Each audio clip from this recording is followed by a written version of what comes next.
Britain now has the second highest death toll in Europe from the virus, more than 26,000, just behind Italy and catching up fast.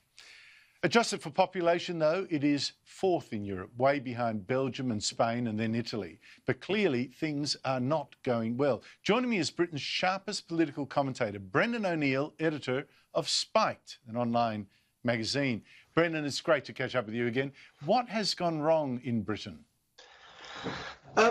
It's a very good question. You know, obviously we have a very high death toll and it's incredibly sad and lots of people are upset and lots of people are very worried. But I do think in the British media, there is this real effort to say that this is an apocalypse, it's an unmitigated disaster, it's all Boris Johnson's fault. And I think the problem there is that Britain is constantly being taken out of context. We have to remember Britain has got London, which is a global hub. No other European city has a global hub like London. So people are constantly coming in and out of the country, or rather were constantly coming in and out of the country. We also have population density. We have a larger population density than other countries. We have a high number of immigrant communities, and we know that some immigrant communities have the comorbidities that make COVID-19 worse. So it is very important to factor in the things that make Britain quite distinctive and which can help to explain why COVID has hit us in the way that it has.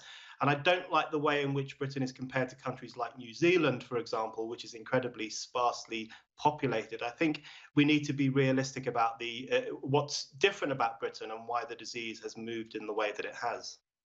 Oh, well, now you're arguing for perspective, but perspective, Brendan, was the first thing to be destroyed when this took over.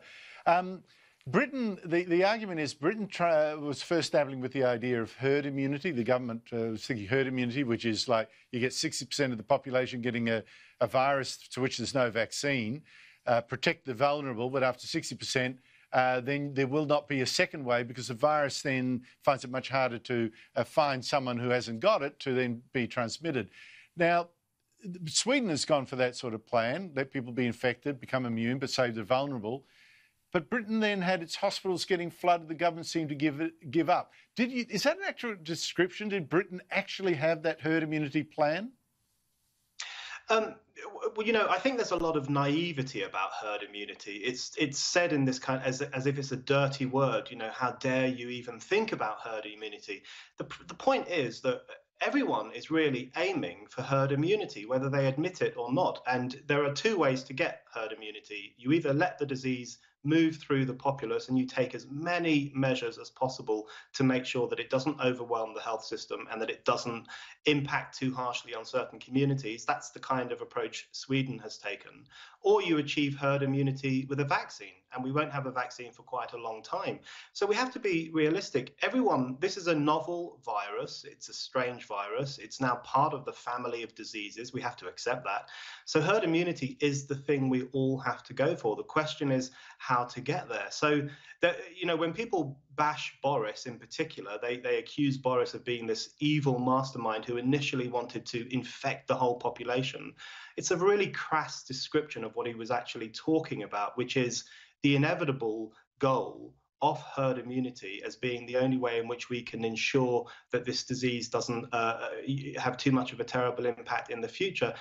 The thing is that I think Boris and his government buckled under pressure, particularly from the media, who were demanding and clamoring for a very strict lockdown. And I think there was a shift in policy towards the lockdown, which I think we might come to regret.